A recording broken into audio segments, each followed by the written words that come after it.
Olá, amigos do Carro Esporte Clube, sejam bem-vindos todos, muito boa noite. Estamos começando mais uma live.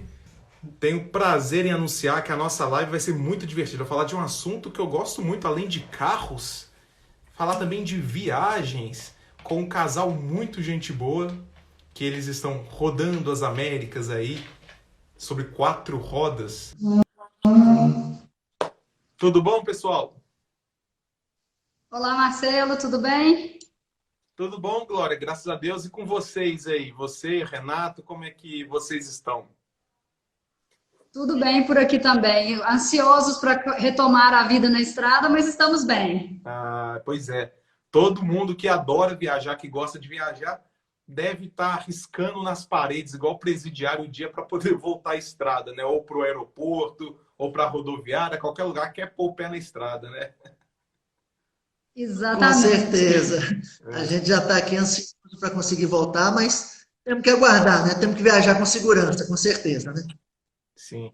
Pessoal, olha, é um prazer estar aqui falando com vocês no Carro Esporte Clube, levar para o nosso público um assunto tão interessante e talvez uma maneira de abrir a mente das pessoas quanto a viagens, né? Investimentos em viagens, né? Aquela coisa que parece ser impossível a gente fazer, para que as pessoas possam pensar um pouquinho que sempre dá para fazer alguma coisa que a gente quer, o que é o nosso sonho, a gente pode lutar e conquistar. E vocês são exemplos disso e a gente quer mostrar isso para o nosso público também. Muito obrigado.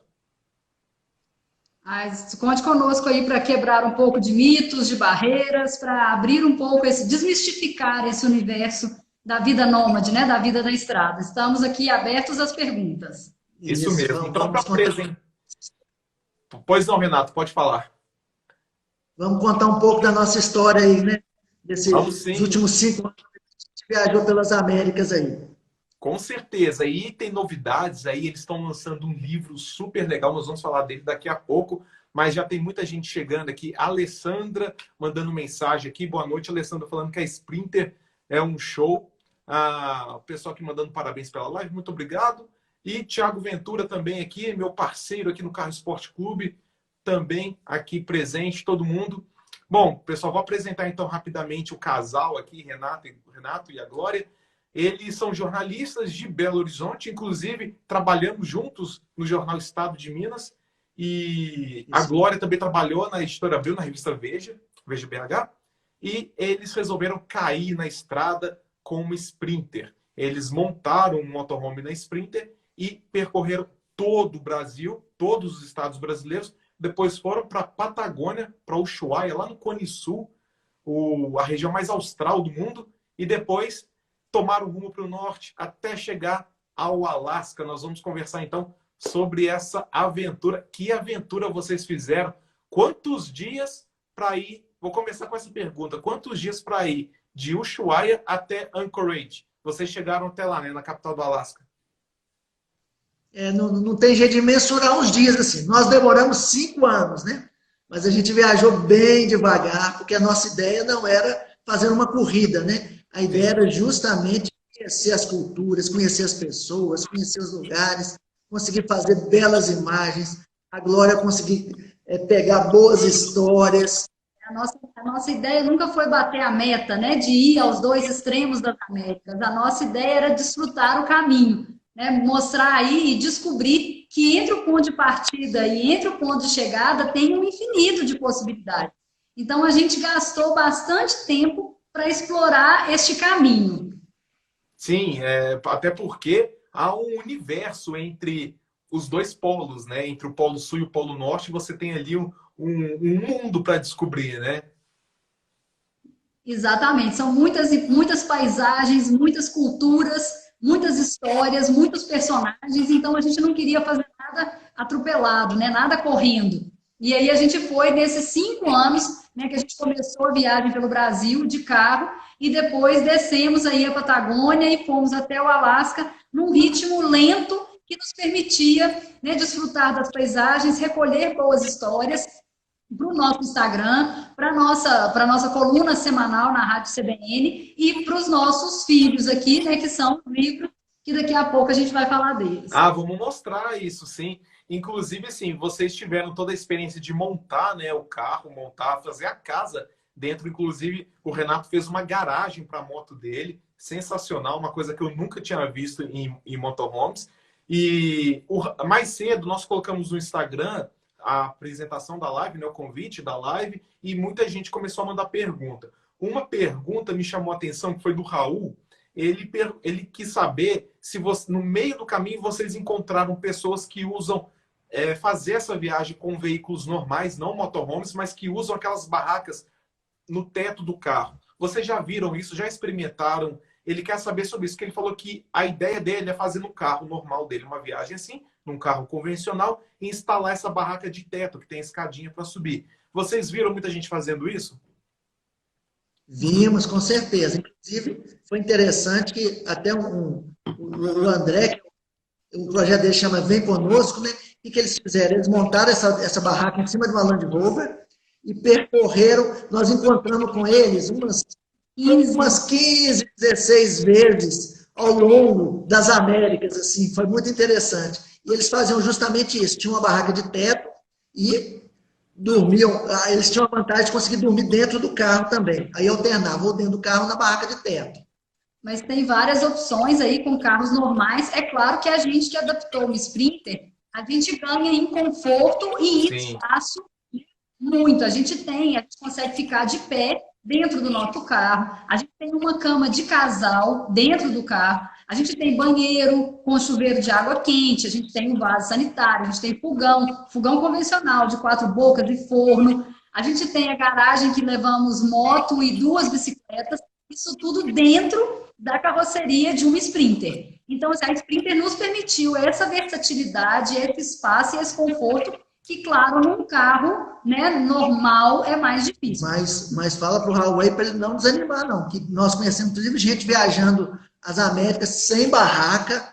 E outra coisa, ele não vai ter o banheiro, mas consegue-se muito lugar para acampar e tem banheiro. Quando ele quiser dormir na barraca, dormir, tem muitos postos de gasolina no Chile, na Argentina, tem possibilidade dele apenas tomar um banho, ele dorme no posto, como se fosse a nossa Sprinter que nós dormimos, e tem possibilidade dele tomar banho, usar o banheiro do posto de gasolina. E uma vantagem do carro menor, eu até estou vendo o Thiago Ventura perguntando aí se eu também dirijo o carro, é essa facilidade para dirigir, porque a Sprinter nossa é um carro de 5 toneladas que exige uma carteira especial, né? O Renato precisou ter a carteira C. E eu não tinha essa carteira, e no início eu fiquei meio com preguiça, depois eu acabei desanimando. Assim, eu sou uma copiloto, eu não sou piloto, não sou motorista oficial, não. Você é copiloto, mas você é copiloto, mas já está especialista ali em Sprinter, né? Sabe tudo também, né, Glória? Sabe tudo.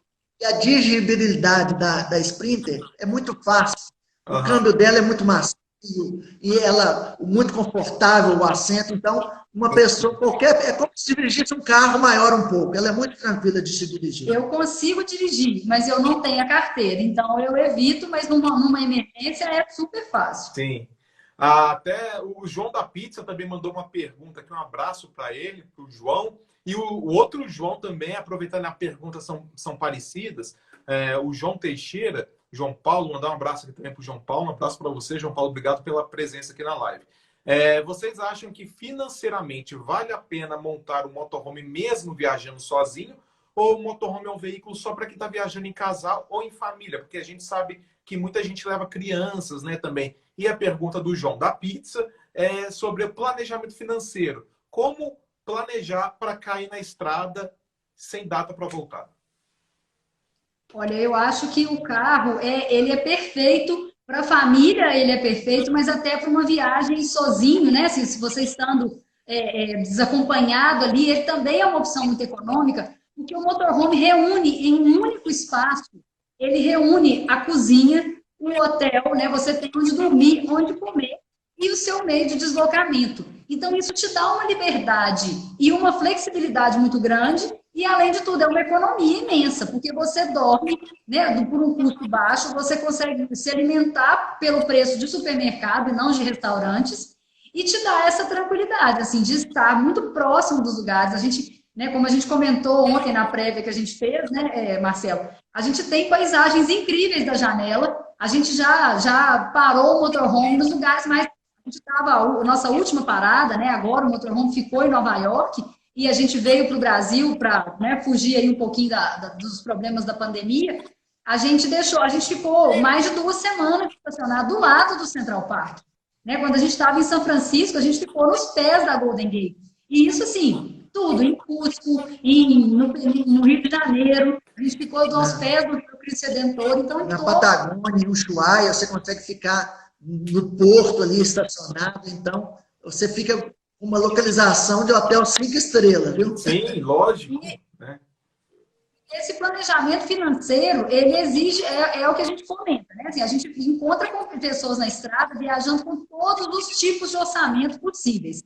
Mas é claro que quanto mais reserva você tiver, mais bem planejado financeiramente for, né, a sua viagem, mais segurança, mais tranquilidade você vai ter. Mas o nosso caso foi assim, uma questão, a gente alugou o nosso apartamento, a gente tem um apartamento em Belo Horizonte, Renato tem um sítio na Serra do Cipó, a gente alugou esses apartamentos com a proposta de viver na estrada com essa renda. Depois, o projeto deu uma guinada, né? A gente acabou se transformando em turistas profissionais. Hoje a gente tem a coluna de viagem e turismo na Rádio CBN, faz os livros, né? Fecha muita parceria na estrada. Nós temos um grupo aí de 13 patrocinadores da viagem, então a coisa virou a nossa profissão. Mas durante um bom tempo, a gente se propôs a viajar e a viver com $1.000 mensais. Então, assim, é um orçamento relativamente apertado, mas é totalmente possível viver na estrada com $1.000 por mês. Sim, até porque você não vai estar fazendo uma viagem de turismo tradicional, que realmente a gente gasta muito com hotel, né, com aqueles passeios turísticos. Vocês já estão hospedados no próprio meio de transporte de vocês, né? Então, isso ajuda bastante. Obrigado, então, por responder aí os nosso público, os nossos seguidores aqui, que realmente estão com muitas curiosidades em relação ao trabalho e à vida de vocês, porque causa mesmo a curiosidade em alguém que não tem endereço fixo. Eu fico imaginando quando vocês precisam fazer algum cadastro, alguma coisa que pede endereço, ou fazer qualquer coisa que exige a inclusão do endereço fixo, vocês vocês têm um ponto fixo no Brasil, claro, mas vocês estão a maior parte do tempo, aliás, durante todo o tempo, fora desse endereço, né? Então, o endereço de vocês é a estrada. Nós não temos um CEP, a gente tem uma placa de um carro para nos identificar. Isso mesmo. E é claro, isso acaba até inspirando outras pessoas. O Thiago Ferreira aqui, nosso colega jornalista também lá da TV Assembleia, mandando um abraço para todo mundo. Eles entrevistaram vocês lá no programa Geração, né? E agora, para contar tudo isso, vem um livro aí, né? Vamos falar um pouco do livro aí, para o pessoal já aguçar a curiosidade das pessoas aí que estão querendo saber mais. Vou mostrar um pouquinho do livro aí, tá com a capa aí bem na frente da câmera. O livro é A Casa Nômade, uma sprinter pelos extremos das Américas, e conta a nossa aventura da Patagônia ao Alasca a bordo da nossa sprinter aqui. Então, a gente conta um pouquinho, a gente reuniu as melhores fotos do Renato. Elas estão até passando lá no fundo, na TV. Legal. Na TV vai dar para ver no pano de fundo aí as melhores imagens. E eu fiz uma reunião das melhores histórias, né, que a gente viveu aí, desde os maiores perrengues, das maiores belezas, tudo do melhor e do pior que a estrada nos presenteia todos os dias. Sim. E a gente começa essa discussão exatamente falando do Brasil, né, a gente mostra essa diversidade do nosso ponto de partida, que é Minas Gerais, e a coisa vai se costurando, né, a cultura brasileira com toda essa diversidade que se costura como uma grande de retalhos mesmo, e depois a gente segue nessa expedição pela Patagônia, que é um encanto, assim, as paisagens mais incríveis do livro, eu não tenho dúvida, estão na Patagônia. E a Patagônia já impressiona a gente, principalmente o brasileiro, que aqui a gente não tem neve, né? Com as cordilheiras, com os picos nevados. Os glaciares também, né? Os glaciares. Para o fotógrafo é um deleite, né?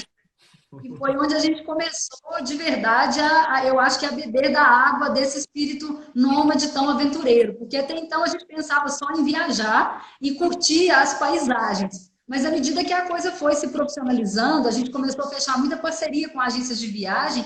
Então, na Patagônia, a gente fez rafting pelos rios, aqueles rios caudalosos, gelados, azul turquesa. A gente fez caminhadas em cavernas de gelo, em glaciares. Entramos em barco para assistir ao desprendimento dos icebergs nos glaciares. Então, isso também aguçou na gente uma outra vibe. E a gente começou a se apaixonar muito pelas trilhas, pelas caminhadas, né, por mais contato com a natureza, né, e menos apego à civilização, aos cartões postais tão urbanos, que era uma coisa que a gente buscou muito, né, em outras viagens que a gente fez. A gente já tinha dado uma volta ao mundo de mochilão, e nessa volta ao mundo, a gente percorreu aí um pouquinho dos 5 continentes. O nosso foco foi quase sempre grandes cidades, né? A gente queria percorrer os ícones aí das grandes cidades. E nessa viagem a gente se permitiu, né, assim, se deslumbrar mais com a natureza. Então, a gente começou com isso na Patagônia, depois a gente, na subida, né, depois ali que a gente percorreu a Argentina e Chile, até o deserto do Atacama, o Salar de Uyuni, na Bolívia, a gente fez uma outra viagem que é pelas culturas da América Latina, né? Aí o Peru, Equador, Colômbia, a América Central é o paraíso dessas cores e aromas tão maravilhosos das culturas, passando aí pelo México, Guatemala. A gente se encantou com a Guatemala, né? A Guatemala tem muito puro ainda, e muito colorida a Guatemala. A gente se encantou demais com ela, com a cultura maia, né, na Guatemala. Na Guatemala. E depois da Guatemala, a gente cruzou aí, né? Todas essas histórias estão reunidas no livro. Então, tem essa transição da natureza selvagem da Patagônia para essa cultura tão exótica, tão bem preservada né, da América Central. E depois a entrada na América do Norte, né? Se a gente entra pelo México de carro aos Estados Unidos, a gente chega pelo Texas. E já começamos a viagem nos Estados Unidos pela Rota 66. Então, assim, para a gente foi uma estrada lendária. Sim. Que nos levou aos ícones, né? Chegar ao Grand Canyon, percorrer os parques do estado de Utah, o Monument Valley, o Capitol Reef, o Bryce, o Zion. Depois desbravar a Califórnia, e dali a gente pegou a costa oeste, subimos pelo Canadá até chegar ao Alasca. Tem o Yellowstone também, não pode esquecer desse parque, não, porque ele é um ícone, né, americano. Então, todas essas histórias, Marcelo, estão reunidas no livro, e a nossa proposta, hora nenhuma, é fazer um guia de viagem, é fazer um roteiro, não. É muito a nossa experiência, o que nos tocou, o que nos emocionou em algum momento. Então, é um outro viés, assim, é diferente de um guia de viagem. É a história mesmo no livro, né? Isso. E, inclusive, vocês hoje, até o pessoal está querendo saber, vocês estão onde exatamente hoje? Vocês conseguem me ouvir? Porque parece que travou um pouquinho. Não, estão ouvindo perfeitamente. Estão ouvindo? Então, ok. Nós deixamos o motorhome em Nova York no fim do ano passado e viemos para o Brasil para passar o Natal. E fazer o lançamento do livro também, né? Isso, e fazer o lançamento do nosso 3º livro aqui no Brasil. Sim. E aí, nessa estadia no Brasil, nós fomos surpreendidos pela pandemia e acabamos sendo obrigados a ficar em casa. A nossa família mora em Itaúna, no interior de Minas Gerais. Então, tem até vários seguidores aí que estão acompanhando a live, que são aqui, conterrâneos. Então, a gente, né, está aqui na casa dos meus pais, em Itaúna, esperando a hora de poder voltar para a estrada. Assim, esperando a hora, eu digo, contando minutos, né? Para poder voltar para a estrada. Quero mandar um abraço para todo mundo aí de Itaúna, do interior de Minas, né? Todo mundo está acompanhando aqui a gente. O Amintas, aproveitar e mandar um abraço aqui para o Amintas, está perguntando qual que é a capacidade de água potável da Sprinter e como é que vocês fazem com essa água, se vocês ganham a água ou se vocês têm que comprar água, como é que é o abastecimento da água potável dentro do motorhome? A Sprinter, o que aconteceu? A gente que fez um projeto para montar ela, e em questão da água potável, eu achava que era muito importante a gente ter muita água. Então, nós temos 500 litros de água potável na Sprinter. É uma quantidade muito boa, muito maior que muitos motorhomes que a gente viu pela estrada. E eu queria justamente muita água por isso, porque e foi super útil, porque você vai para um lugar e a gente consegue, com esses 500 litros, ficar de 8 a 9 dias estacionado, economizando água, tomando banho, lavando vasilha, mas dá para ficar de 8 a 9 dias. E o interessante é o seguinte, nós nunca precisamos pagar pela água. A solidariedade das pessoas na estrada é muito interessante. Primeiro, o posto de gasolina é tranquilo. Você chega para abastecer e pede, ó, eu quero completar o tanque de água potável sem nenhum problema. E também muito pelas estradas, as pessoas, quando a gente para na porta de uma casa, num lugar assim, a pessoa vem perguntar a gente o que nós estamos fazendo, qual que é o projeto, a gente explica o projeto, fala que a gente está viajando pelas Américas, sem nenhum problema. A pessoa vai, cede água, convida para poder entrar dentro da casa delas. Oferece para lavar roupa. As coisas mais inusitadas acontecem na estrada, mas a gente nunca pagou por água. A gente conta nos dedos, nesses 5 anos, a gente deve ter pagado por 3 ou 4 campings. Normalmente a gente procura lugares gratuitos para acampar, né, para pernoitar, e a gente sempre consegue. Nunca tivemos problema de segurança ou com dificuldade de acampar. E também a gente sempre consegue um ponto de abastecimento de água de uma maneira bem tranquila. Isso aí não são os nossos apertos. É até uma coisa de se procurando sempre um lugar. Sempre quando chega num lugar, conversa com um, conversa com outra pessoa, para saber um lugar seguro para parar, né? Você não vai chegar e já ir para uma praia deserta, para um lugar muito deserto, que pode ser perigoso parar, né? E outra coisa, só para deixar uma dica para os viajantes, existem aplicativos hoje que nos ajudam muito. Tem o iOverlander, tem vários, né? Tem o Park4Night, que é muito eficiente na Europa, o iOverlander na América é perfeito. Então, assim, a gente usa muito para saber o relato de outros viajantes, onde que outros viajantes já estacionaram, já pernoitaram, conseguiram uma gasolina mais barata, conseguiram um ponto de descarte de esgoto, um ponto de abastecimento de água, o abastecimento do gás, porque é outro desafio, né? Então, isso tem aplicativos hoje que nos ajudam muito, é uma rede de solidariedade online. O botijão de gás é uma curiosidade. A gente saiu com o botijão, com aquele P13, que a maioria das pessoas usa em casa, e no caminho você vai descartando ele. Na Argentina eu já tive que comprar outro, porque os encaixes são todos diferentes. Aí no Chile já foi outro botijão, aí na Colômbia já foi outro. É uma curiosidade na estrada. Eu mesmo sabia. A pergunta do Aminta sobre a água no carro, obviamente eu não tenho experiência em viagem de motorhome, viajei uma vez só de motorhome no interior da Austrália, e foi só em 2 pessoas, então alguém que perguntou aí se pode fazer em 1 pessoa, em 2, é tranquilo, foi tranquilo para 2 pessoas, e era um motorhome igual os seus, era um Sprinter bem grande, tinha chuveiro, tinha o banheiro, tinha cozinha, tudo certinho. E a água a gente aproveitava quando parava no posto de gasolina para colocar diesel no carro, a gente enchia com a mangueira de água, a gente enchia o reservatório lá e estava tudo certo, mas você vai lavando vasilha ali depois do almoço, a água do chuveiro. Então, se você não está no ponto de apoio, você usa bem rápido essa água. Não lembro qual era a quantidade de água reservada, comportada ali, né? Mas no seu caso, 500 litros até que dá para resolver bastante. E o Tiago e o João Paulo estão perguntando se vocês têm história assim, de apertos, qual que é o local mais perigoso que vocês passaram, e se tem algum lugar assim que requer mais atenção, né? Isso teve muitas histórias, eu dei de aperto. O pior aperto que a gente passou, sem sombra nenhuma de dúvida, foi atravessar a Nicarágua em guerra.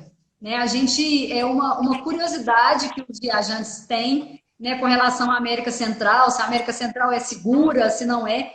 Quando a gente chegou na América Central de carro, estava tudo relativamente tranquilo. Mas poucos dias depois, a gente estava na Costa Rica quando estourou um conflito civil na Nicarágua. E em questão de poucas semanas já tinha uma contagem de 300 mortos nesse conflito.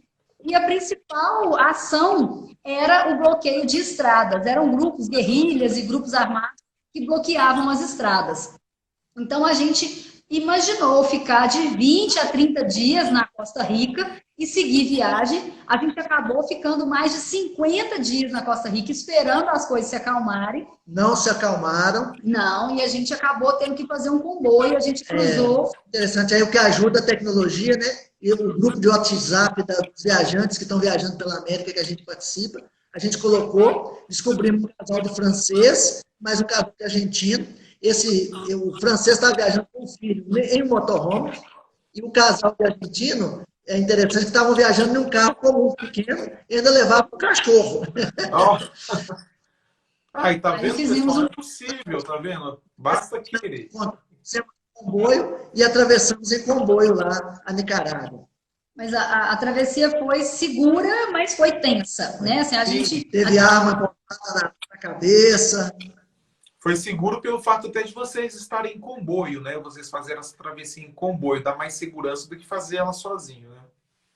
e com a bandeira do Brasil colada aí no capô da Sprinter, isso abriu muitas portas, a gente foi parado e arma apontada para a cabeça da gente nas duas janelas do carro. Eles perguntavam a nossa nacionalidade para checar se a gente era mesmo brasileiro. E quando a gente falava que era brasileiro, eles falavam de futebol, de samba, Copa do Mundo, e falavam, passem, essa não é sua. Então, isso nos emocionou muito em vários momentos. Estava, inclusive, na Copa do Mundo, né? Foi na Copa do Mundo estava acontecendo. E teve uma outra passagem que foi bastante tensa, que foi a travessia da fronteira da Colômbia, do Equador para a Colômbia, que a gente cruzou, foi bem no auge da crise dos refugiados da Venezuela, e a gente encontrou com uma legião, assim, com mais de 5.000 venezuelanos na beira da estrada, e aquele tumulto na fronteira. A gente passou mais de 8 horas numa imigração para conseguir cruzar. E foi muito louco, Marcelo, assim, nos emocionou muito, porque no primeiro momento, quando você chega numa fronteira que tem 3, 4 mil pessoas paradas ali numa fila, o seu primeiro sentimento é de medo, né? De pânico, e são pessoas de todos os níveis, de todas as classes sociais e histórias de vida possíveis, e naquele primeiro momento você fica meio ressabiado, com medo de estar ali, mas é muito triste, assim, em poucos minutos na fila, você começa a conversar com as pessoas que estão do seu lado e você começa a perceber o tanto que somos iguais, né? O tanto que estamos todos ali, reféns de sistemas, e são pessoas como a gente, assim, que estavam, né, tinham uma vida sólida e estruturada na Venezuela e que a falência do país, de maneira geral, obrigou essas pessoas a deixarem para trás casa, família, emprego, sonhos, para vir tentar a vida na América do Sul em condições assim, de total incerteza. Então, isso gerou na gente um sentimento de impotência muito grande, e o que a gente conseguiu fazer para tentar ajudar essas pessoas foi uma série de reportagens. A gente fez matérias para o Estado de Minas, fez uma série de colunas para a Rádio CBN.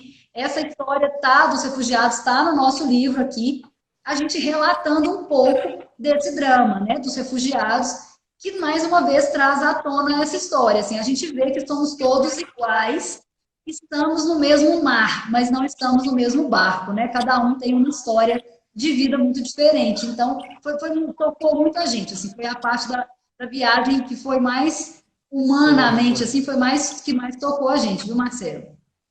A gente consegue ver, né, pelas palavras de vocês, não apenas o contraste geográfico, né, e nos cenários, né, através das janelas ali do motorhome, mas um contraste social muito grande ao longo do caminho, né? De uma diversidade, né, de possibilidades que cada país, cada cidadão, né, de cada país tem. A gente comenta sempre que a gente se sente muito privilegiado de poder fazer escolhas, né? A gente pôde abrir mão de um emprego fixo, de um emprego estável que a gente adorava o que fazia, para cair na estrada, mas eu acho que a gente abriu mão da rotina nas redações, mas não deixamos para trás o nosso olhar de jornalista. Então, o Renato segue com a câmera dele, eu sigo com o meu olhar, e a gente continua trabalhando na estrada muito voltado para absorver essas histórias, esses momentos, né, que socialmente são tão distintos. Então, vamos aproveitar e dar o serviço aqui. Vocês têm a coluna semanal na Rádio CBN para todo o Brasil, não é? Fale aí um pouco. Isso mesmo, todas as quintas-feiras na CBN BH e todos os domingos na CBN Rede Nacional. A coluna deu uma pausa por causa da pandemia, né? E como o noticiário voltou todo para o corona, e a gente até pensou nessa incoerência que seria ficar falando de viagem e turismo no momento. No momento eu acho que ninguém está podendo viajar. A gente vai reestrear a coluna agora em agosto, voltado mais para essas novas tendências do turismo, né? Esse mercado que sofreu tanto o impacto do Covid e que agora tem que se reestruturar, né? Vai se reabrir de uma maneira muito mais gradativa do que o restante dos negócios, mas que está na hora de retomar. E eu acho que a gente também tem uma contribuição a dar nesse momento, que é um respiro, né? Nesse noticiário tão pesado de tantas mortes. Eu acho que não podemos desrespeitar essas histórias, essas vidas que estão sendo eliminadas aí pelo vírus, mas a gente tem um momento de respiro com uma outra cultura, com uma viagem pelo mundo, assim, um jeito de levar um alívio para o ouvinte. Então, a gente retoma a CBN agora em agosto. E vocês também, além das redes sociais, aqui no Instagram, né, a Casa Nômade, vocês têm um site também? Isso. Tudo é a Casa Nômade. A casanômade.com.br, o Instagram, @casanômade, no Facebook também, a gente está lá. E, além disso, a gente tem a coluna na CBN e 3 livros publicados. Esse último muita gente comentando dos livros aqui de vocês, com muitas dicas para os viajantes. O João Paulo está perguntando como é que faz para adquirir o livro. Olha, só mandar uma mensagem para a gente aqui pelo Instagram, que a gente faz a venda diretamente por aqui ou pelo WhatsApp. Então, entrando no nosso Instagram, @acasanômade, ou no nosso site, acasanômade.com.br, tem todos os nossos canais, a gente faz a venda e despacha o livro aí pelos correios. Tá meio lenta a entrega dos livros agora, mas tá chegando. Devagarinho o livro chega para as pessoas. Ótimo, aí, ó, facinho de comprar, chega aí na sua casa com total segurança. Ele também está perguntando sobre as parcerias. Vocês começaram com esse projeto, né, por conta própria, né, já com um orçamento ali restrito ao aluguel do apartamento de vocês, né, com $1.000 mensais vocês conseguiam fazer a viagem, mas ao longo do caminho vocês foram ganhando patrocinadores, né? Inclusive, eu acho muito importante as empresas que patrocinem esse tipo de projeto. Eu acho que é extremamente importante e nada mais justo do que divulgá-los. Vocês podem ficar à vontade para se referir aos seus patrocinadores. E o João Paulo está perguntando justamente isso. Como chegar até esses parceiros? Como conseguir essas parcerias? No nosso caso, né, a gente começou com a grande porta que se abriu para a gente foi a visibilidade que a gente teve na mídia com o lançamento do nosso primeiro livro e com o lançamento do Motorhome, né? Então, a gente foi convidado para vários programas de televisão, para jornais e revistas. Então, a gente deu uma série de entrevistas no primeiro momento e acabou o projeto, depois de atingir essa visibilidade. Algumas empresas, né, grandes viram que a gente estava, né, usando, por exemplo, a Mercedes-Benz, é o caso mais clássico, que ela viu que a gente estava usando uma Sprinter que a gente tinha comprado, o Renato tinha adquirido, para poder fazer a viagem, e a gente conseguiu uma parceria bem bacana com a Mercedes-Benz pela manutenção do carro. Então, a Mercedes-Benz faz o custeio de toda a manutenção do carro em todas as Américas. E agora, nesse último livro da Casa Nômade pelos Extremos das Américas, a Mercedes-Benz é a patrocinadora master do livro também.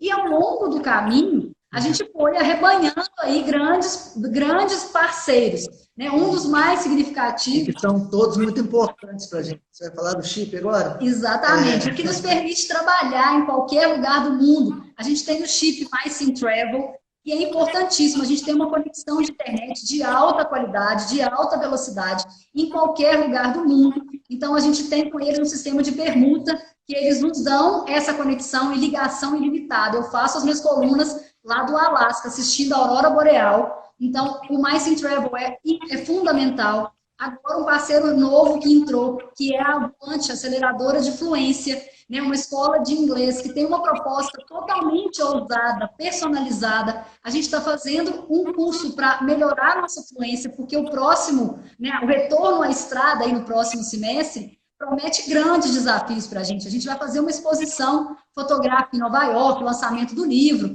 Então, assim, a gente vai precisar, para fazer palestras, bate-papos, de um inglês mais apurado do que a gente já tem. A gente já viajou aí por 67 países dos 5 continentes, mas pegar o microfone e conduzir uma palestra em inglês vai exigir da gente uma profissionalização do idioma que a Avante vai trazer. Então, estamos aí nos dedicando a esse curso E tem um rol de parceiros que nos ajudam, a MacBoot com botas, a Fiero com roupas de neve, a Ali Combustíveis nos apoiou durante muito tempo com o diesel necessário para fazer essas viagens. A gente tem até as mochilas. O tratamento de dente, né? Que quando vem aqui em Itaúna, né? Isso, tem o Centro Odontológico Miyamoto em Itaúna, que nos apoia. Tem a Injet Solar, que tem toda a tecnologia dos painéis solares. Temos as mochilas Osprey, que nos acompanham aí nos mochilões pelo mundo. Tem a loja Nepal, né, que já era arco e flecha, agora virou Nepal, e que nos apoia com botas, mochilas, equipamento de camping. Então, é uma rede de parceiros que nos ajuda sempre, né, a manter o projeto de pé. E é muito legal, Marcelo, porque a gente voltou em alguns momentos a uma era do campo para poder se manter o projeto de pé, e eu acho que é uma mão lavando a outra. Então, quando as pessoas nos perguntam como que o projeto, né, a gente aborda esses patrocinadores, normalmente são serviços que a gente precisa.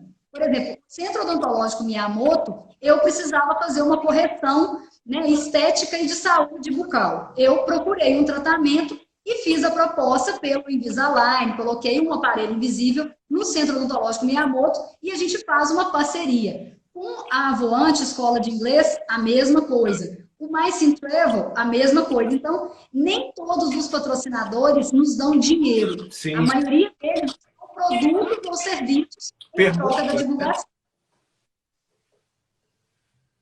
Sim, e realmente muito importante, nós temos que valorizar as empresas que valorizam bons projetos como a Casa Nômade. Então, parabéns aí a todo mundo que apoiou esse projeto aí, em especial também a Mercedes-Benz, que está aqui na nossa área, aqui do Carro Esporte Clube. Também aproveitar, mandar um abraço para todo o time de comunicação da Mercedes-Benz que está aqui assistindo a live aqui conosco também. E Glória e Renato, queria saber, acabando a pandemia, se Deus quiser, vai acabar o quanto antes, e qual que é o próximo destino? Para onde vai a Casa Nômade? Eu sei, vocês estão aqui no Brasil, na cidade de Itaúna, Minas Gerais, mas a Sprinter está lá em Nova York. Como é que vocês vão se encontrar e qual será o próximo destino? Já pode adiantar para a gente alguma coisa? Pode, com certeza. A gente vai voltar para Nova York, lógico, para poder pegar a nossa Sprinter lá, e devemos ficar, a ideia era ficar esse ano de 2020 e 2021 percorrendo o lado leste dos Estados Unidos, porque nós subimos pelo oeste, tanto dos Estados Unidos como do Canadá. Então, a ideia era ficar 2020 e 2021 percorrendo o lado leste, tanto dos Estados Unidos como do Canadá, e em 2022 mandamos o carro para a Europa para poder desbravar o velho continente lá. Mas a gente o plano continua o mesmo. As datas é que a gente não consegue fixar mais por causa da pandemia. Assim que o corona deixar, estamos indo aí na estrada de novo. Então, se me permite uma humilde dica aqui, eu sei que vocês já conheceram mais de 60 países, 67 países, é isso? Isso mesmo, 67. 67 países. Quando vocês estiverem rodando de Sprinter na Europa, não deixe de passar pela Islândia, porque você falou da Aurora Boreal, mas a Aurora Boreal lá na Islândia, você viu no Alasca, mas na Islândia também é um dos melhores spots para ver a Aurora Boreal.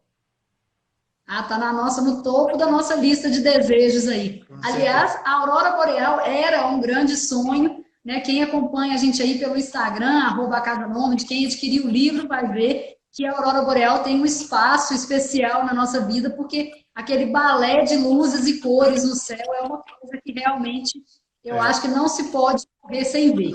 Então, a gente... Foi um presente que a gente ganhou no Alasca o ano passado e quantas vezes mais a gente puder ver, iremos.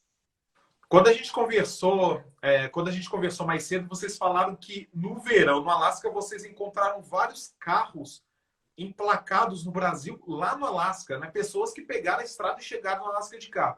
Conta isso pra gente, como é que vocês conheceram esses brasileiros lá? É impressionante o tanto, impressionou o tanto de brasileiro que tinha no Alasca no verão passado. A gente estima que tinha em torno quase de 20 carros do Brasil lá. A gente encontrou com 8 carros do Brasil lá.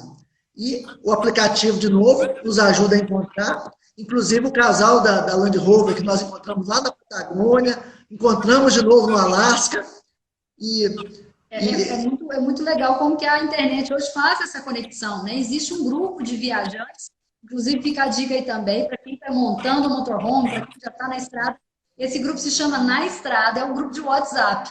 Então, assim, eu estou vendo até a Denilde que está aí, a Denilde faz parte do grupo. Então, a gente tem outros viajantes ali conectados e tem grupo de Facebook, né? Tem os Pan American Travelers, que a gente sempre está em contato com os viajantes e acaba promovendo aí essas reuniões muito legais. Uma história interessante foi que a gente foi pescar, a gente fez uma parceria com uma empresa de turismo lá no Alasca e fomos pescar o famoso salmão lá no Alasca. E aí fomos, a Glória pegou um super salmão lá, na hora que foi tirar o filé dele lá, nós saímos com mais de 4 quilos de filé, e aí colocamos no grupo, quem dos brasileiros que estamos aí, nós vamos estar em tal camping a partir de hoje, estamos com quase 5 quilos de filé de salmão para comer, e quem vem? Juntaram 8 casais de brasileiros para a gente fazer um churrasco de salmão lá no Alasca, foi fantástico, viu? Olha que coisa boa. E fazendo amigos aí por onde passa. Esse aí é a melhor parte, né? Pessoal. É muito. E tem várias histórias, Marcelo. Lá no Alasca, especialmente, a gente conseguiu encontrar com pessoas igual a gente, que está há vários anos na estrada. Acho que igual a gente, 5 anos, eu acho que não. Mas assim, com 2 anos e meio de viagem, tinha gente que saiu do Brasil no início do ano, em janeiro, e em 6 meses subiu as Américas aí, né, desabalado, para chegar no Alasca no verão. Teve um rapaz que ele viaja por etapas, né? Ele viaja 2 meses, viaja 20 dias, volta ao Brasil, fica no Brasil resolvendo os negócios dele, volta de novo, viaja mais 3 dias, e desse jeito ele saiu de carro daqui e chegou até o Alasca também. Olha, fantástico também. É uma ideia também, bem legal. Para quem não quer ficar muito tempo desprendido do Brasil, pode fazer prestações aí, aventura. Isso. E dá para ir deixando o carro estacionado no caminho. Então, o Cláudio, ele é até um dos nossos apoiadores no livro, né? A empresa dele é a Trucking BR, ele tem um aplicativo para caminhoneiros bem legal, uma empresa de transporte. O caso dele é bem clássico, porque ele faz essa viagem parcelado, né? Ele foi viajando e parando, deixando o carro na garagem aí. Então, é uma possibilidade bem legal de fazer essa viagem. Muito bacana. Pessoal, infelizmente passa muito rápido o tempo, já estamos caminhando aqui para o final da live. Quero aqui no Carro Esporte Clube, agradecer a todo mundo. O Gleison Rodrigues estava aqui também, mandando abraço para todo mundo. Vários colegas aqui do estado de Minas presentes também, mandar um abraço para todo mundo. Valeu para vocês aí, Renato e Glória aí. Só desejo sucesso e muitas aventuras para vocês. Muito obrigada por essa oportunidade. Conte sempre conosco. Estamos sempre abertos aí às perguntas. Podem nos mandar aí pelo Instagram. Estamos sempre à disposição. E muito obrigada pelo convite, viu, Marcelo? Foi um grande prazer. É isso, foi uma honra para a gente recebê-los aqui. E reforçando, quem quiser seguir, por favor, super indico vocês seguirem eles aí, o público que entrou pelo Carro Esporte Clube, seguir lá a Casa Nômade, sempre paisagens fantásticas, tudo registrado aí pelo grande fotógrafo Renato Will, e com as histórias contadas aí pela Glória e pelo casal. E, inclusive, só falar aqui que a Denilde estava falando dos livros, que dá vontade de montar uma estante só com os livros de vocês. Realmente, aguça a nossa curiosidade de saber cada vez mais e de ler sobre essa história de vocês, que realmente é inspiradora, viu? Parabéns pelo trabalho, parabéns por inspirar tanta gente. Muito obrigada pelas palavras aí de apoio, incentivo e pela oportunidade de compartilhar nossa história aqui. Um grande abraço. Muito obrigado. Um grande abraço. Tem muito mais assunto assim para a gente falar, porque realmente não dá tempo. A gente podia falar sobre a cultura dos países, a gastronomia, mas, pessoal, tudo isso vocês vão encontrar no livro, e quando for feito o lançamento oficial, com certeza nós vamos divulgar aqui o livro aqui no Carro Esporte Clube, e vocês vão ficar sabendo. E também, obviamente, seguindo aí as redes sociais da Casa Nômade. Pessoal, satisfação, muito obrigado. Obrigado a todos que estiveram presentes aqui. Muito obrigada, um grande abraço. Tchau, gente. Tchau.